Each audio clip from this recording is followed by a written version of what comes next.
We will now move to question time, and I'll call Senator Hume. Thank you, Madam President. My question is to the Minister representing the Prime Minister, Senator Wong. Minister, earlier this week, the Prime Minister said, go back and have a look at some of the front pages that were running during the 2022 election campaign and see how they measure up. Well, on May the 2nd in 2022, the Australian Financial Review front page had the headline, Labor's pitch, no one left behind. According to Homelessness Australia, however, there has been a 33% increase in Australians living rough in the past 2 years. Shame. And today, Foodbank has released its hunger report, which found that in 2025, 1 in 3 Australian households have experienced food insecurity in the last 12 months. Minister, will you acknowledge that millions of Australians are being left behind under Labor? Minister Wong. Well, Senator, I'm very pleased that you've gone back and looked at the 2022 election campaign front pages. But I can say to you that this government doesn't need to look at newspapers to know how important it is to continue the work we are engaging in on delivering on cost of living, on housing, on Medicare, on schools. You will have seen this government in the last term and in this term deliver tax cuts which have provided more support to middle and low-income earners. You would have seen this government invest in Medicare so that more people are able to access bulk billing services, whether that is at urgent care clinics or in GPs. And you will have seen the largest investment in Medicare since Medicare was built this term, as we promised. In relation to housing, I welcome the opposition's interest in housing supply. I welcome it, well, yes, thank you, Senator. We do actually think the provision of housing might have relevance to the homelessness issue. I know that those opposite for many years have failed to understand that, and we are dealing with the consequence of years of neglect when it comes to housing and homelessness on this side of the chamber, by those opposite, and we on this side of the chamber are dealing with it.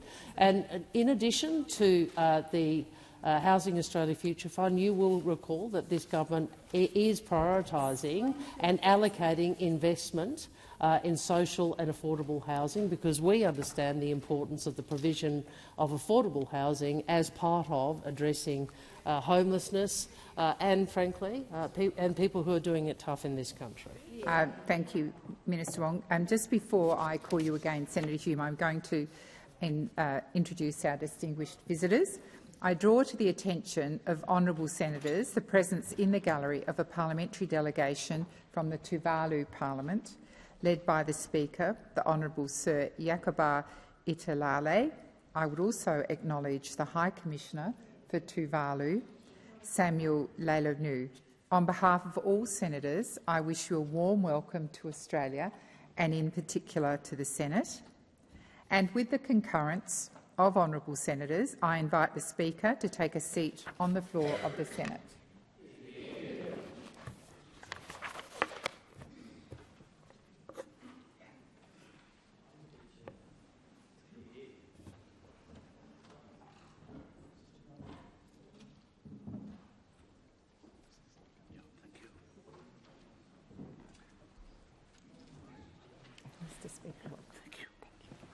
Senator Hume, first supplementary. Thank you, Madam President. The Prime Minister also said that my government's been very disciplined about fulfilling the commitments that we made prior to the election. Well, prior to the 2022 election, the Prime Minister said that he would deliver cheaper mortgages for Australians. But since Labor came to power, mortgage holders have paid around $1,800 more per month. Minister, when will your government fulfil its commitment of cheaper mortgages? Thank you, Senator Hume. Minister Wong. Thank you very much, and can I also acknowledge our Tuvaluan friends. Welcome to our parliament. If I can just return that, now that I have the figures, I'm pleased to advise you, Senator, that this government is investing more into homelessness than any Commonwealth government in history, including through a $9.3 billion national agreement on social housing and homelessness, $1.8 billion every year to states and territories, and on top of that, backing national organisations fighting homelessness and housing security across the country. country. In relation to food relief, can I just say to you, I now recall, with the assistance of Senator Gallagher, the 24-25 budget where additional money was provided, additional funding was provided to food and emergency relief organisations. So this is a government that is honouring its commitments. We know that more has to be done. We know the work that has to be done. Minister Wong. Senator Hume, I don't know if you want to persist with a point of order or we move to your second supplementary. Point of order was that the second supplementary question is relevance. The second supplementary question was all about cheaper mortgages. Thank we you, didn't get Senator. a single mention Senator of Hume, mortgages. it's not a time for statements. I invite you to put your second supplementary. Minister, the front page of The Australian on the 2nd of May in 2022 said, "Life will be cheaper under me," says the Prime Minister. But since Labor has been elected, households are paying 15% more for food, 15% more for health, 19% more for housing and nearly 40% more for electricity. Minister, do you think that Australians feel that life is cheaper since you came to power? Thank you, Senator Hume. Minister Wong. We have always understood that Australians are doing it tough. We've always understood the responsibility of government to contribute to the measures which assist with the cost of living, and we have done that. Pay rises for all minimum and award wage workers, taking the increase in total to over $9,000. Now, I know those opposite believe that low wages are a deliberate design feature of the Australian economy. We don't do that. We've increased the superannuation guarantee. We have more energy bill relief. As I recall, those opposite voted against energy bill relief. We've seen increases, as I've said, boost to Medicare, more choice, lower costs and high-quality care for Australian women. We've delivered pay rises to aged care nurses and to other sectors, and we're expanding bulk billing. So these are measures that you oppose, but the government is delivering for Australians. Thank you, Minister. Senator Dowling. Thank you, President. My question is to the Minister for Finance, Senator Gallagher. In the face of substantial economic uncertainty, the Australian economy has proven to be remarkably resilient. Indeed, since the election of the Albanese Labor government, we've seen real wage rises, low unemployment and lower inflation from those we've inherited opposite. Combined with significant cost of living relief, including energy bill relief. I thought that you might enjoy this question. So, Senator Dowling, please resume your seat. Order on my left. Senator McKenzie, order on my left. I need to be able to hear the question. Senator Dowling, please continue. I don't know if they heard it or not, but real wage rises, low unemployment and lower inflation than we inherited from those opposite. Facts. Combined with significant cost of living relief, including energy bill relief and strengthening Medicare, the government is focused on supporting all Australians. Senator Dowling, please resume your seat. I have called for order. Senator Bragg and Senator McKenzie. How many times do I have to call you personally and you just kept on interjecting? If you can't listen in silence, leave the chamber, and that goes for you as well, Senator Bragg. Senator Dowling, have you finished your question? No, the clock didn't stop, President, so I'll just wrap up. 10 seconds. So, Minister, how is the Albanese Labor government supporting Australians while also strengthening the economy? Thank you, Senator Dowling. Minister Gallagher. Thank you, Senator Dowling, for the question and for battling through. Minister, please resume your seat. Order across the chamber. Minister Gallagher, please continue. Thank you. I acknowledge Senator Dowling for battling through all that noise from those opposite. There was as many interjections coming from those opposite as there are feet going upstairs to give interviews against each other in the press gallery each day. Can't get a spot up there these days, you know. Can't get a spot. Minister Gallagher, please resume your seat. Order. Order. Order. I'm waiting for order. Senator Ruston. Thank you very much, President. On relevance, I think As much fun as the minister might be having, maybe you could draw her to the attention to the point of the question. The minister has just started her answer. I will listen carefully and, if necessary, will draw her to the question. Minister Gallagher. Oh, I will. Thank you, President. And thank you for a question on the economy, because since we've come to government, we've recognised that Australian households are facing cost of living pressures, and we've been responding to that at the same time that we've been working with the Reserve Bank in order to make sure that inflation comes down and gets back into band. And we know that that work is never done. But together, I think it is right that Australians, together, we acknowledge the progress that has been made, substantial progress over the last 3 years. Inflation has now been between 2% and 3% for 3 consecutive quarters. And while headline inflation increased last quarter, this was largely as a result of the end of state energy rebates, and it remains much lower than its peak. The Reserve Bank has cut rates 3 times this year. So we are seeing those cost of living pressures remain, and that's why we have focused on measures that help households that those opposite vote against, and that those now call and refer to as wasteful spending. So working out how to get wages moving. Lower taxes. This is the government of lower taxes. Well, we are. We're the only ones that went to the election promising to lower taxes.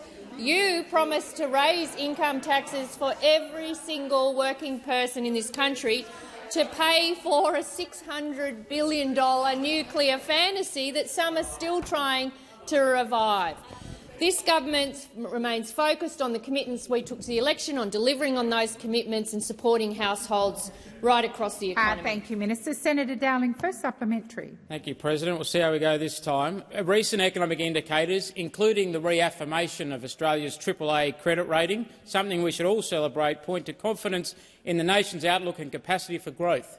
So, Minister, how do these developments position the Albanese Labor government to pursue future opportunities that will both strengthen productivity and deliver benefits for all Australians? Thank you, Senator Dowling. Minister Gallagher. Thank you, and I acknowledge and thank Senator Dowling for that supplementary. Well, pursuing productivity is key to ensuring we can continue to deliver better jobs and wages for all Australians, and we know on this side of the chamber we want Australians to earn more and keep more of what they earn. And that is a very big distinction between us on this side of the chamber and those on that side of the chamber which wanted lower wages, higher taxes and a $600 billion nuclear fantasy. That is what they offered the Australian people. We had a different plan. We're investing through our National Reconstruction Fund. We're investing in skills. We've got our Future Made in Australia agenda. We've got the $900 million National Competition Fund. We've landed our energy policy and we're implementing that. Again, a bit of a sharp contrast with those opposite. We're making investments in our social infrastructure, in Medicare, in childcare, in making sure that we're supporting women across the economy, and we will keep going. Senator Dowling, second supplementary. Thank you, President. And thank you, Minister, for outlining how focused economic management by the Albanese Labor government has improved economic resilience and improved the budget bottom line compared to what those opposite proposed. So how does this turnaround demonstrate the importance of responsible economic leadership in achieving better outcomes for Australians? Thank you, Senator Dowling. Minister Gallagher. Thank you, and I just acknowledge the very high quality of your question, Senator Dowling, and your experience as an economist, and the skills that you bring to the government and your contribution acknowledged today. Since Labor was elected, inflation is down, debt is down, real wages are growing, unemployment is low and interest rates have fallen. We've delivered 2 surpluses. Remember that?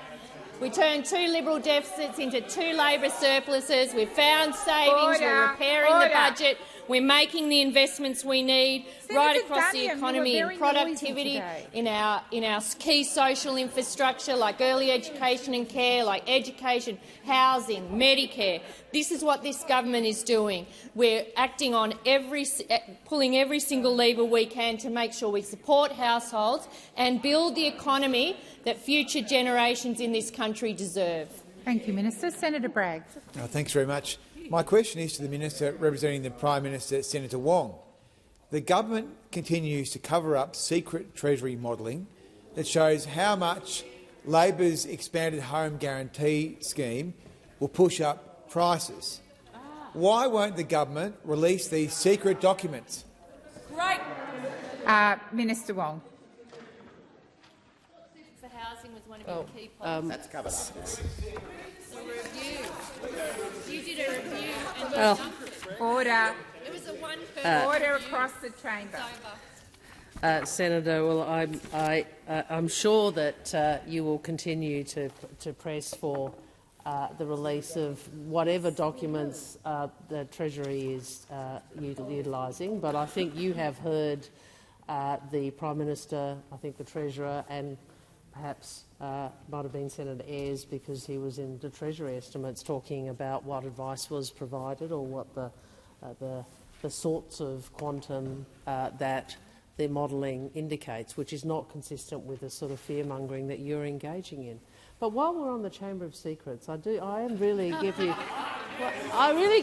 the opportunity, Senator, to break open your own Chamber of Secrets and explain to us when the Super for Housing policy that you felt so hard for was actually junked. Yeah. Because we were amazed to see in your transcript, Senator, that this major election policy that you fought for had been junked. Minister Wong, please resume your seat. Senator Bragg. Point of order, President, on relevance. I'm just rereading. No, Senator Bragg. You are not I'm rereading. just checking. Senator Bragg, resume your seat. When I ask you to resume your seat, that's exactly what you should do. Minister Wong, I'm going to direct you to Senator Bragg's question. Please continue.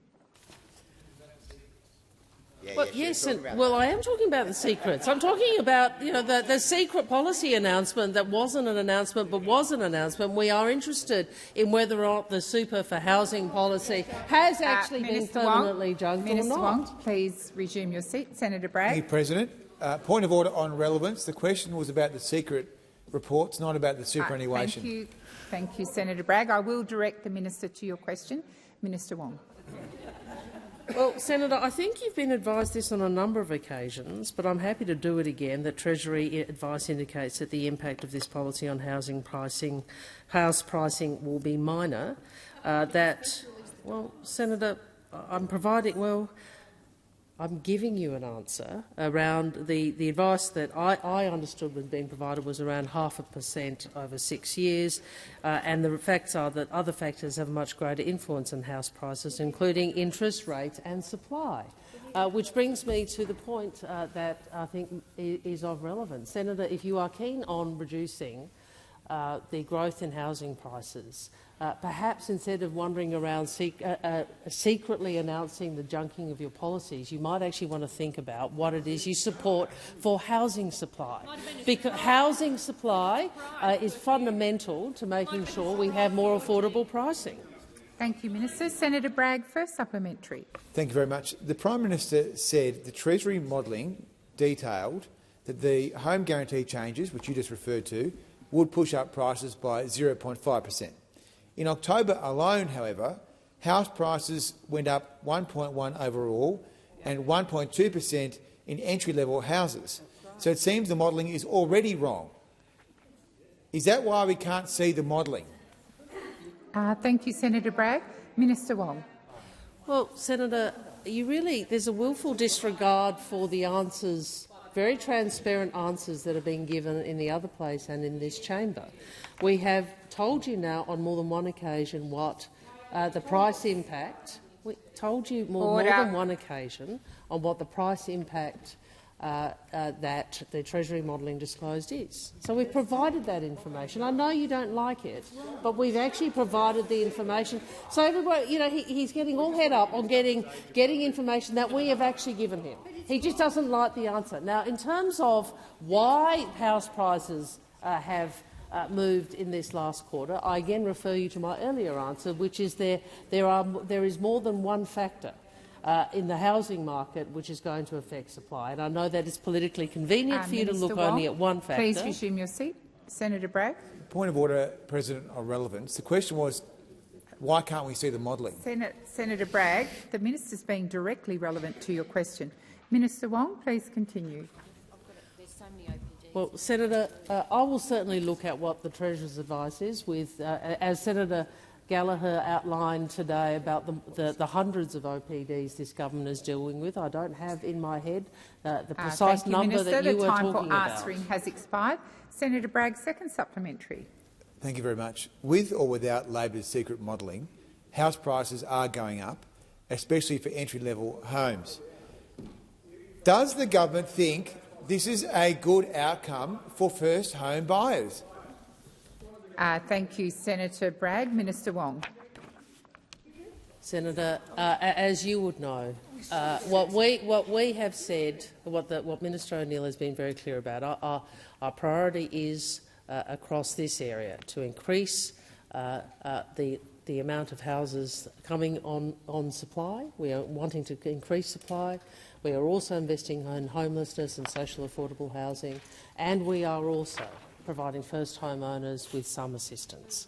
And we do all of that because we on this side of the chamber understand it isn't about it isn't about the sort of scaremongering that you're wishing to engage in. It is about making sure we do the work, the hard work across the Federation of delivering more houses over the next decade. Thank you, Minister. Senator Ormond-Payne. Thank you, President. My question is to the Minister representing the Minister for Social Services. Minister, the Robodebt Royal Commission was meant to mark the end of the government's war on people living in poverty. But over 2 years later, the government still hasn't fully implemented the Commission's recommendations and continues to oversee a social security system that punishes people for being poor, treats the vulnerable like criminals and routinely breaches the law without consequence. Nothing can truly make up for the harms and the lives lost because of Robodebt, but brave advocates like Jenny Miller and Kath Madgwick, who join us in the gallery today, continue to fight to ensure no more tragedies occur and that our social safety net supports people rather than punishes them. Minister, how much longer will Kath and Jenny have to wait before the government fulfils its promise to stop chasing old welfare debts and reinstates the 6-year limitation on debt recovery as the Royal Commission intended? Thank you, Senator Ormond-Payne. Minister Gallagher.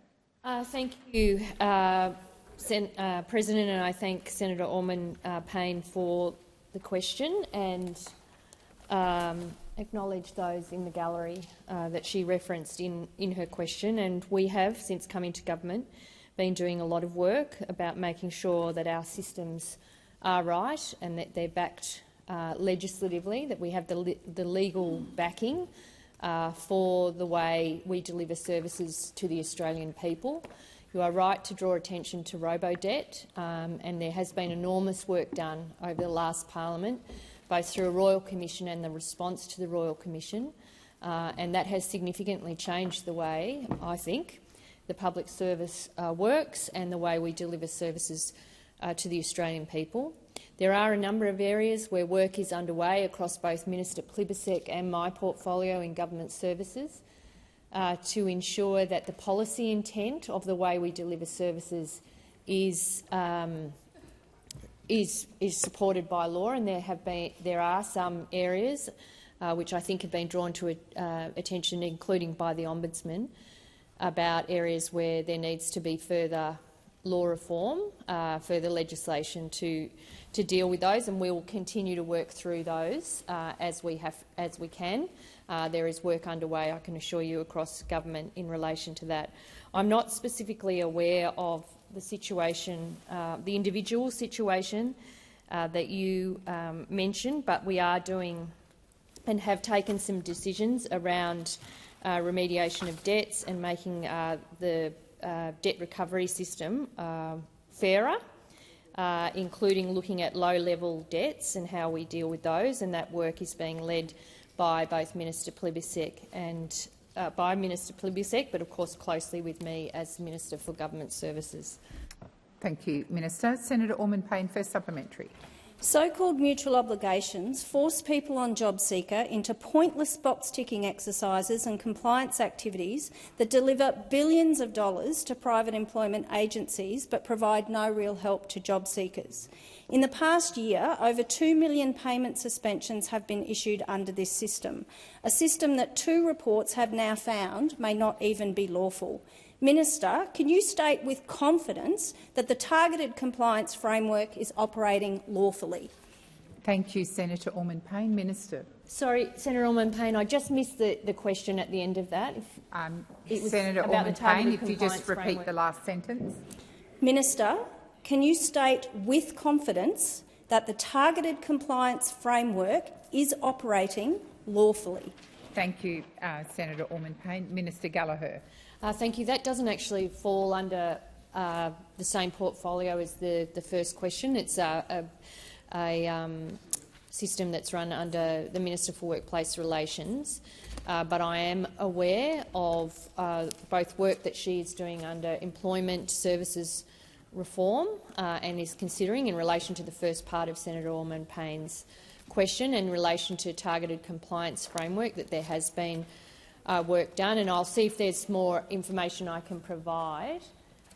It doesn't fall under my portfolio, but we have provided additional investment to ensure the integrity of the processes supporting mutual obligation requirements and to address concerns with mutual obligation and compliance settings. And so this work is recognised and is underway. And if there's anything I can provide through the relevant minister representing that area, I will.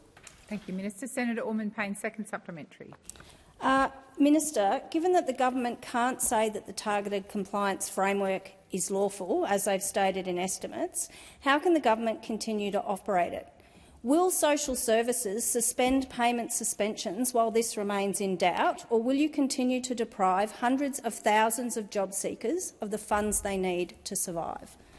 Thank you, Senator Orman-Payne. I'll just remind you that the minister has informed the chamber it's not her portfolio, but she's happy to take matters and pass them on, and I invite her to answer the question in whatever way. I did not say in my answer what Senator Orman-Payne says I said, so I just want to be clear about that. I wasn't there at estimates, so I'm not clear on the evidence that was provided. I undertook. This is not part of my repping responsibilities. It's not targeted compliance framework. It's not run by Department of Social Services. It's Department of Workplace Relations. But in the broader point, and I've been clear about this, there is work underway between social services, myself, in government services to make sure our legislative arrangements support the policy intent of the way we deliver services. And there are areas where we need to do further work and further law reform to make sure that is the case. Thank you, Minister. Senator Polley. President, my question is to the Minister representing the Minister for Health, Disabilities and Ageing, Senator McAllister. In its first term, the Albanese Labor government delivered cost of living relief to all Australians by strengthening Medicare and cutting the cost of medicines on the pharmaceutical benefit scheme. How is the government supporting more Australians to access cheaper medicines via the pharmaceutical benefit scheme? Thank you, Senator Polley. Minister McAllister. Thank you, President. And before I begin answering, I might just indicate that Senator McCarthy tells me that we also are welcoming the Northern Territory's Deputy Opposition Leader, Mr Doran Young, in the gallery, and I welcome him here today also. But it's a great question, Senator Polley, because the Albanese government is slashing the cost of medicines, and that is providing real cost of living relief for families right across Australia. And it's why, earlier this year, the government passed the Cheaper Medicines Bill. So from next year, people will pay no more than $25 when filling up a prescription on the pharmaceutical benefit scheme. Now, that is a 20% cut, in the maximum cost of medicines under the PBS, and it will save Australians more than $200 million a year. And the people who need help most, like Australian pensioners and concession card holders, will have the cost of their PBS medicines frozen at just $7.70 until 2030. But that's not all, Senator Polley. We are doing so much more because we want the PBS to be the best it can be, offering more Australians effective and affordable treatments. And it's why a month ago, on October the 1st, Australians affected by breast cancer, by rare kidney disease and a range of other conditions received critical cost of living relief with access to even cheaper medicines on the PBS. Take, for example, TrueCap, which treats locally advanced or metastatic breast cancer that cannot be removed by surgery. Without listing on the PBS, a course of treatment of TrueCap would cost a patient more than $98,000. Now we are delivering savings for up to 3,000 patients who will benefit from this PBS listing. And for the first time in 30 years, we have listed new contraceptive pills on the PBS because this is a government that listens to women right around the country who've told us they want more choice over their contraception. Thank you, Minister. Senator Polley, first supplementary. Thank you, Minister. And Australian women have been waiting a very long time. Australians shouldn't have to choose between seeing the GP when they need and paying their bills. On November 1, the Albanese Labor government delivered the largest ever investment in the history of Medicare, which is delivering on the government's commitment to restore bulk billing. How will this investment help more Australians see a GP for free? I was with Assistant Minister White on Sunday with a bulk billing 100% in Newstead in my home state. Your time has expired, Senator Polley. Minister McAllister. Well, that is good news, Senator Polley, and in May the Australian people voted for a government that would deliver strong and affordable health care for all Australians. And last Saturday, the Albanese Labor government's largest ever single investment in the history of Medicare, $8.5 billion investment, kicked in. Well, what does that mean? It does mean more bulk billing for more Australians. And for the first time, bulk billing incentives will be paid to GPs for every patient that they bulk bill. And it means it is now easier to find a bulk-billed GP appointment.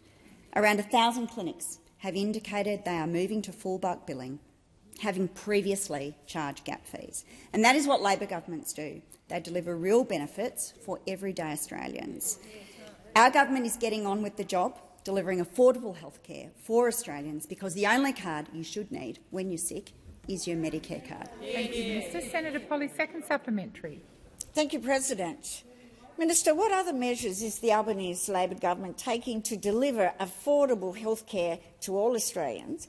And why has the government chosen this approach to build and protect Medicare, unlike those opposite? Thank you, Senator Polley. Minister McAllister. Well, thank you, Senator Polley. The Albanese Labor government will always protect and strengthen Medicare, whether it is expanding bulk billing, delivering cheaper medicines or delivering the 137 urgent care clinics, which will mean that 4 out of 5 Australians will live within a 20-minute drive of an urgent care clinic. And I'd invite the Senate to compare that to the record of those opposite. They gutted the Medicare system. They tried to end bulk billing with a GP co-payment. They froze Medicare rebates so that it would be harder to see a doctor, and the only way they could get their bulk billing rates up was by inflating them, by relying on a massive number of COVID-related bulk billing appointments that were taken during the pandemic. They don't agree on very much. They don't agree on very much on the other side, but the one thing they can agree on, is on gutting Medicare, where Labor will always protect it and always strengthen it. Thank you, Minister. Senator Tyrrell. Thank you, President. My question is for the Minister representing the Minister for Communications, Senator McCarthy. The report on Online Safety Act review was released on 4th February 25. The government is yet to release a government response. A key theme of the review's report was the inability for current legislation to apply extraterritorial enforcement, meaning that our online safety laws struggle to make sure overseas-based platforms are following our laws. The review's report recommended multiple fixes for the issue, including requiring platforms to have a local presence in Australia and requiring a licence to operate. What work is being done to fix extraterritorial enforcement and ensure overseas platforms will actually follow our laws? Thank you, Senator Tyrrell. Minister McCarthy. Thank you very much, President, and thank you, Senator Tyrrell, for your question. I'm certainly conscious that the Regional Telecommunications Review, which you mentioned in the beginning of your question, yes, we were delayed in responding to that, given the federal election, but we did respond just recently to the Parliament. And you know that as part of the Albanese government's commitment to ensuring Australians that we are protected by world-leading online safety laws, the government will be legislating a digital duty of care, and the digital duty of care will place the onus on digital platforms to proactively keep Australians safe and better prevent online harms. Senator Tyrrell, you know that this is a space that the minister is working very diligently in, given the timeline that we have ahead of us in terms of the ban for those under 16. We are committed to ensuring the Act provides strong protections and that platforms take responsibility, President, for reducing the harms experienced by Australians online. Thank you, Minister. Senator Tyrrell, first supplementary. Thank you, President.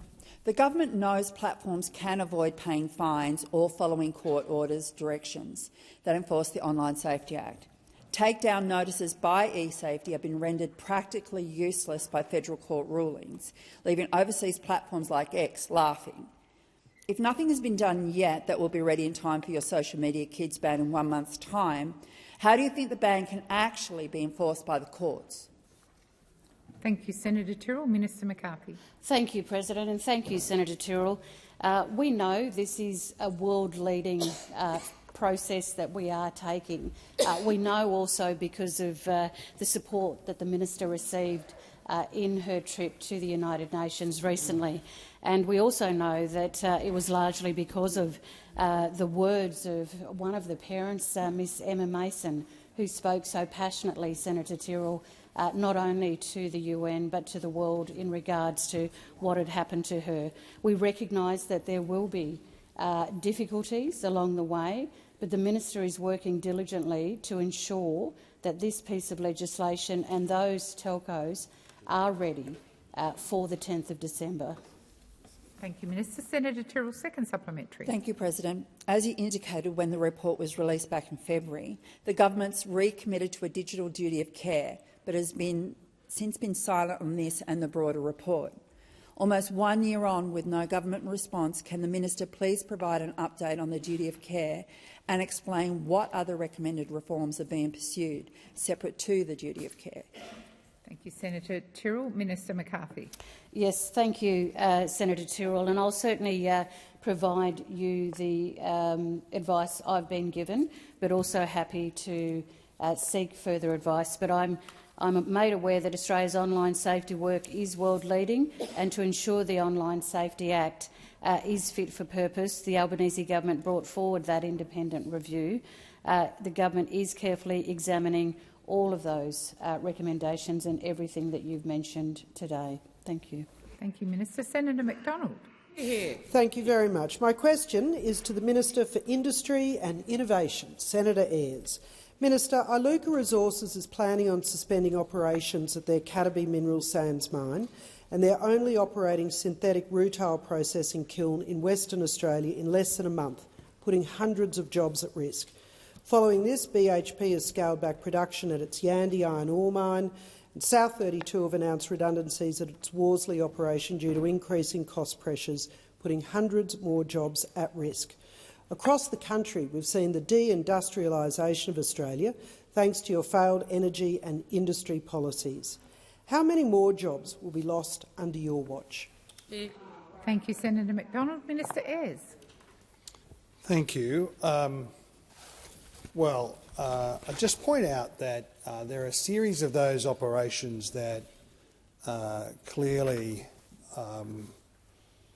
fall within my portfolio area as the Minister for Industry. There are a series of them, of course, that fall under the responsibility of my colleague, the Minister for Resources, Madeleine King. I'll try and address the overall approach in relation to those questions, but you'll appreciate In relation to some of those direct mining ventures, I'm happy to try and come back to you about any additional information that we would be able to provide. And I can see material that doesn't quite go to it being provided to me at the moment.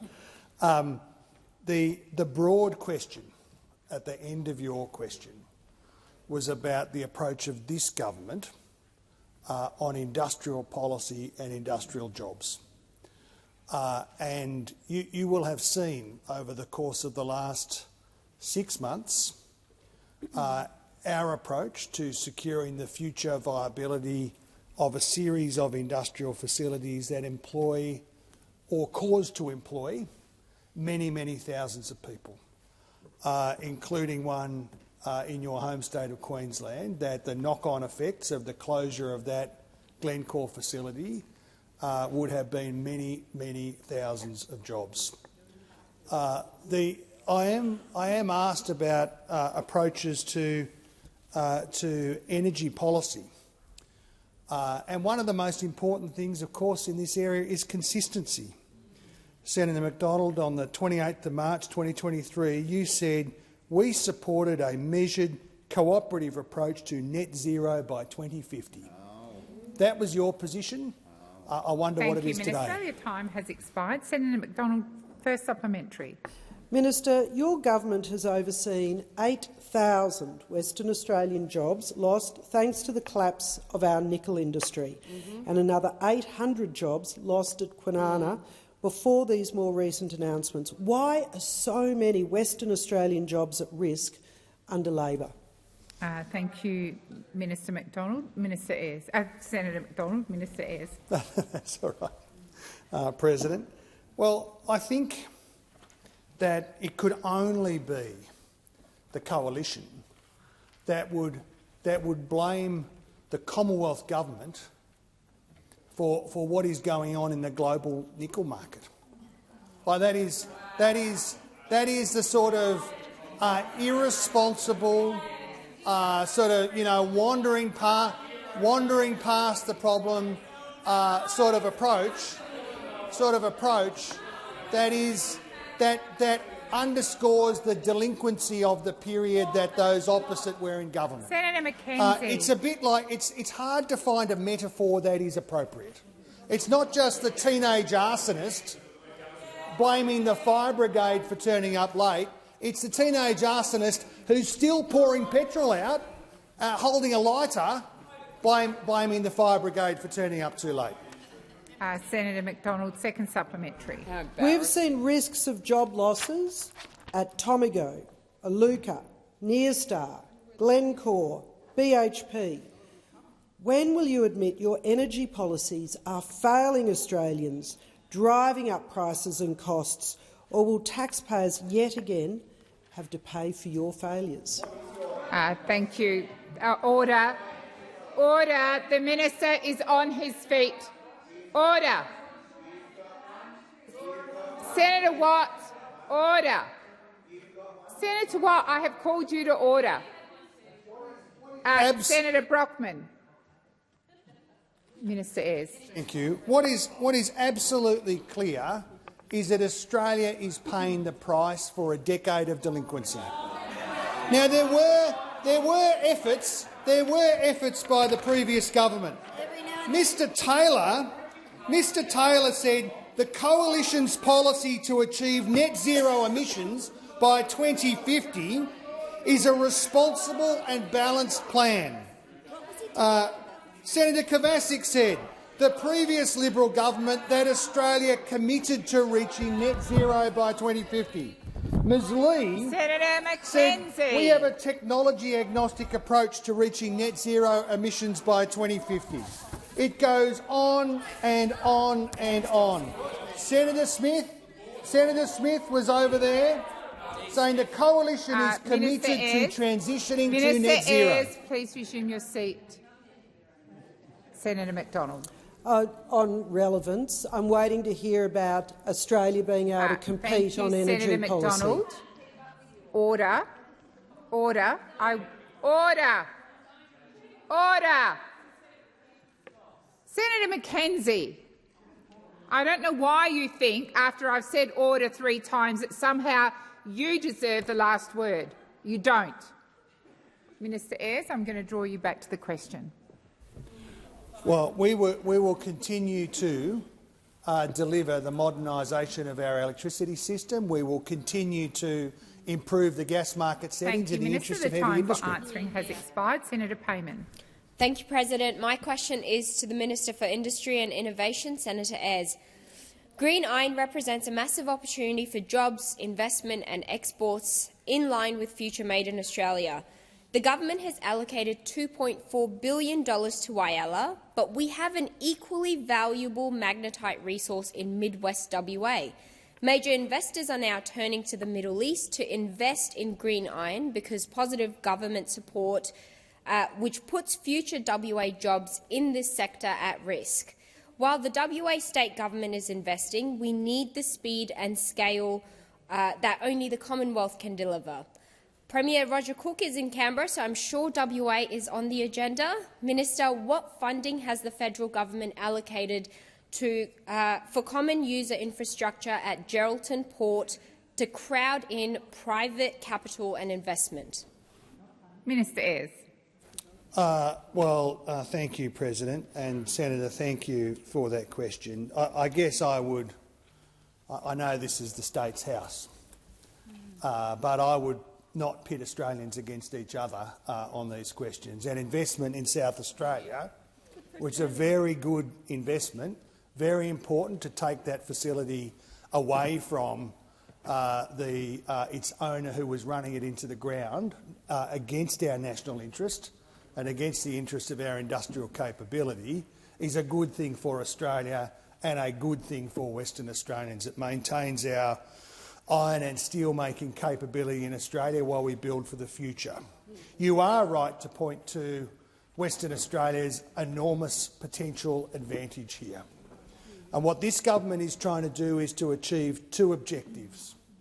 All of them opposed by the Liberals and Nationals, and Lord knows what the One Nation Party's position is on these questions. We are for a future made in Australia for this sector. And we're doing it for 2 reasons. One is to secure future iron production in Australia, and move up the value chain to secure good jobs. Minister Ayres, please resume your seat. Senator Payman. Just on point of relevance, President, I was asking specifically for the Gerald Port funding. I know there was a preamble, but could you please direct the Minister? The Minister is being relevant to your question, Senator Payman. Minister Ayres. There are 2 purposes. One is to move Australia up the value chain and secure this industrial capability and good quality blue-collar jobs in our regions, and that is very much a Western Australian story. Secondly, the objective here is to protect the future of our iron ore sector, which cannot be left unprotected to just be entirely reliant upon its current export markets, because some of our customers are moving to diversify their supply chains. And that puts our iron ore sector, if we are not thoughtful about planning for the future, at some competitive disadvantage. That's the focus of our policy. Thank you, Minister. That's what we're going to do. Senator Payman, first supplementary. The Commonwealth collects tens of billions in corporate tax revenue from the iron ore industry in WA. Minister, why is the federal government giving $0 to safeguard WA's #1 export industry and ensure the industry has a future in Australia through green iron? Thank you, Senator Payman. Minister Ayres. Well, as I've said, we are for Australia and Australia's capability here. The story of future iron production in Australia is very much a Western Australian story. The future critical minerals production in Australia is a South Australia, Queensland, Northern Territory and WA story. There is $1 billion there just to deal with one program, $1 billion in the Green Iron Investment Fund. Now, Premier Cook is here today. He is making, not in the chamber, Senator Ciccone, but here in Canberra. He is about the House making representations on behalf of Western Australia. I'm sure he will be doing it in relation to future iron production. I guarantee that we will develop a joint approach implemented over time with the Government of Western Australia in the interest of the state. Senator Payman, second supplementary. Minister, to all my constituents from WA who are listening in, how many well-paying, highly skilled, future-proof WA jobs are we potentially sacrificing by failing to invest in this opportunity now that you claim to be working very closely with Premier Cook? Surely WA is on the agenda, but you have not mentioned anything about any project in WA. Minister Ayres. Well, Senator, that is obviously a pre-written question that bears no relationship to what is actually happening. And the progress that is being made with the Government of Western Australia, in the real world, on future iron investments there, the work that is being done on making sure that there is a clear technological pathway through, whether it's NeoSmelt or these other projects that are being supported by overseas investors and Australia's iron ore sector and our research and development capability, will be in the interests of thousands of good blue-collar jobs, and they will protect the mining industry in Western Australia from the potential losses that would occur had not this government actually got a progressive agenda for a future made in Australia. Thank you, Minister. Senator Grogan. And my question is also to the Minister representing the Minister for Climate Change and Energy, Senator Ayres. It's Ayres Day.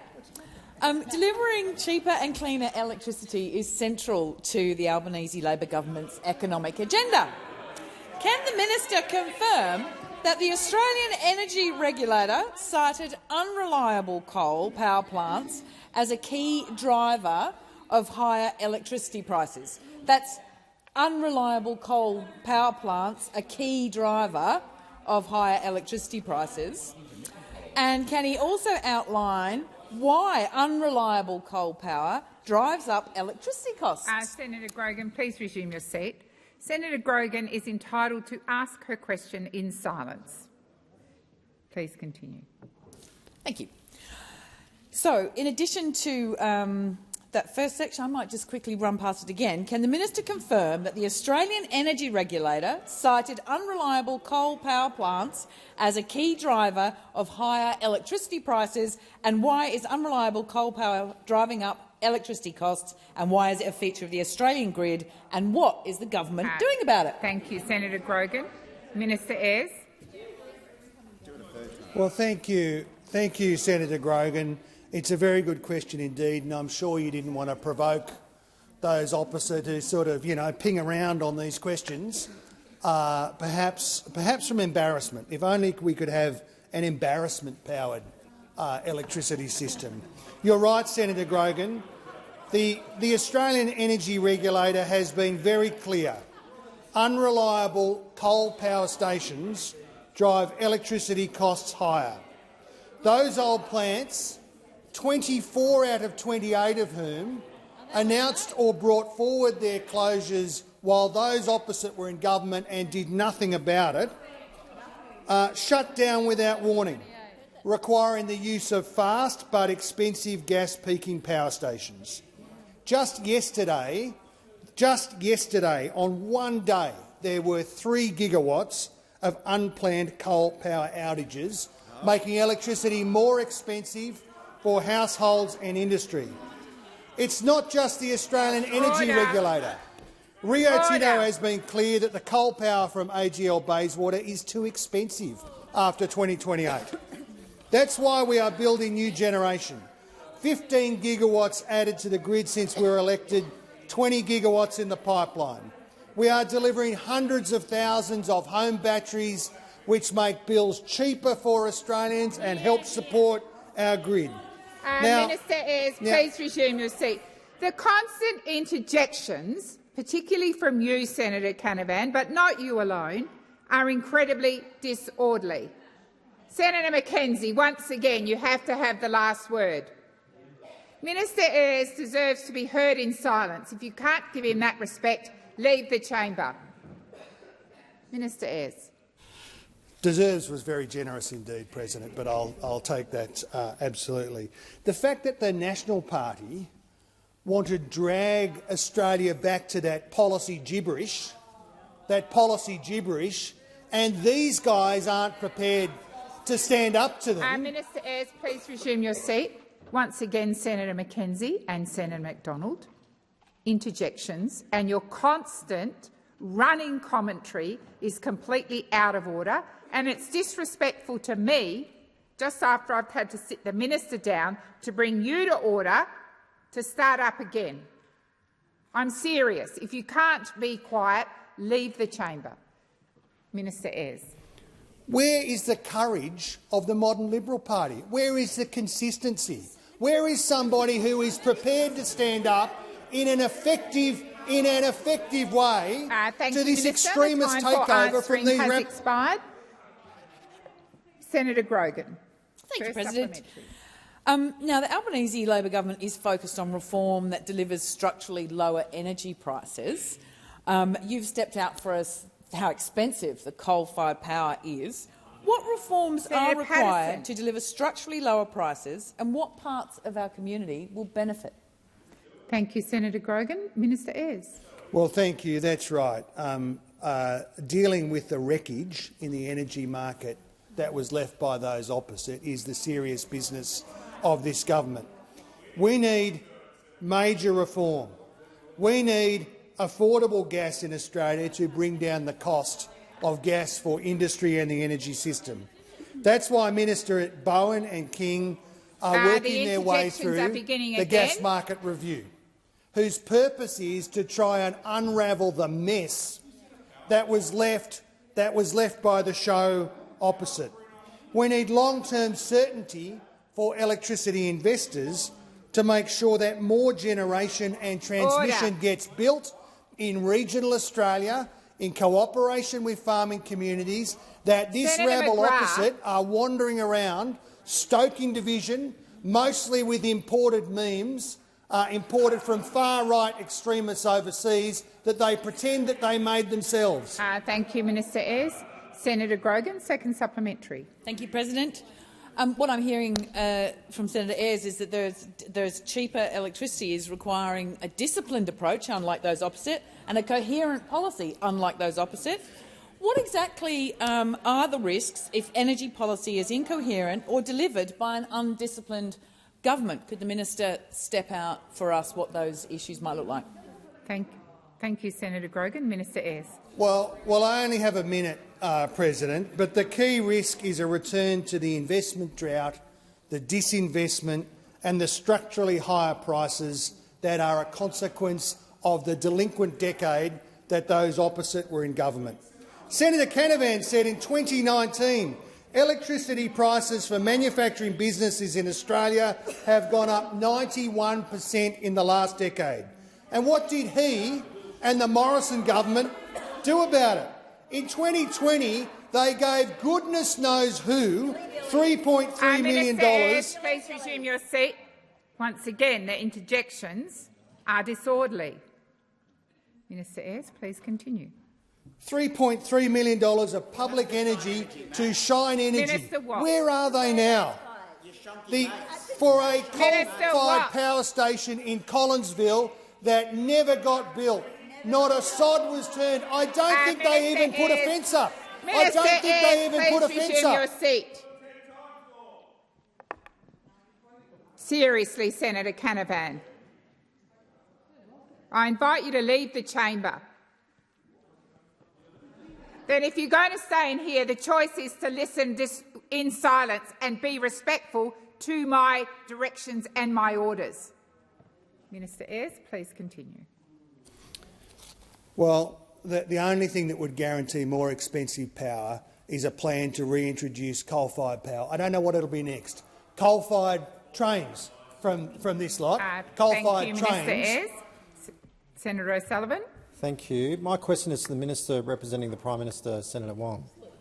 Yesterday, West Australian Premier Roger Cook met with the Prime Minister and other ministers on the latest Labor attempt on environmental reform, with media reporting that he said the government must deal with the resource sector's concerns and, quote, "We also need to make sure that industry continues to be encouraged," end quote.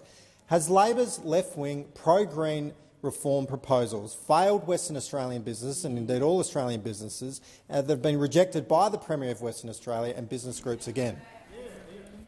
Thank you, Senator O'Sullivan. Minister Wong. Thank you, President, and thank you, Senator. It gives me the opportunity to again say to you we want faster decisions for business and stronger protections for the environment. And you have an opportunity here to do the right thing and actually engage in good faith with the government to pass this legislation. It was your leader who first commissioned Graham Samuel to review this legislation. You know it's needed.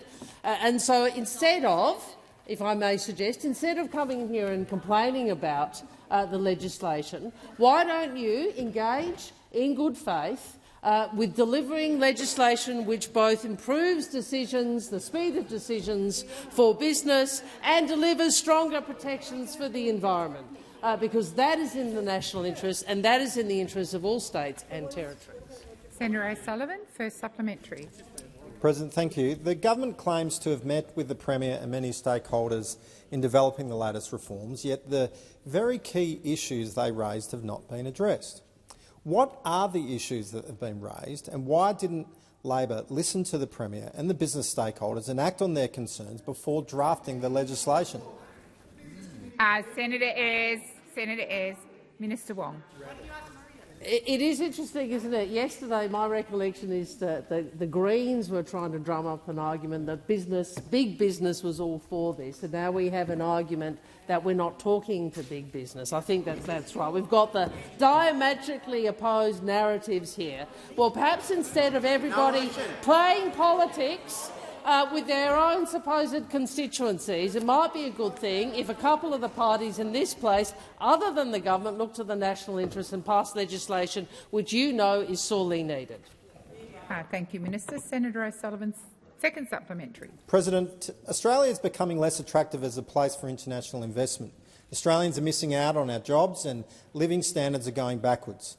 With the West Australian Premier and businesses calling for significant amendments to the proposed reforms, will Labor be amending the legislation to fix the issues, or will you partner with the Greens to kill off Australia's productivity? Minister Wong.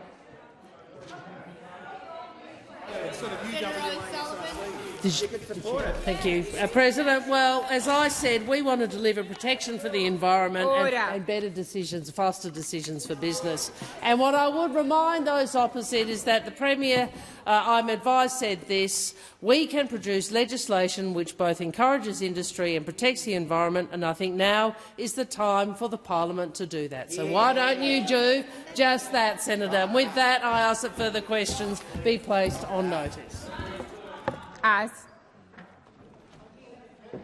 Minister McCarthy. Thank you, President. In question time today, I undertook to provide further information in response to questions asked of me by Senator Tyrrell in my capacity as the Minister representing the Minister for Communications relating to the digital duty of care. I add to that response I am advised that the consultation on the digital duty of care will start soon. Minister Wells' office advises me that they would be happy to brief Senator Tyrrell if she contacts Minister Wells' office.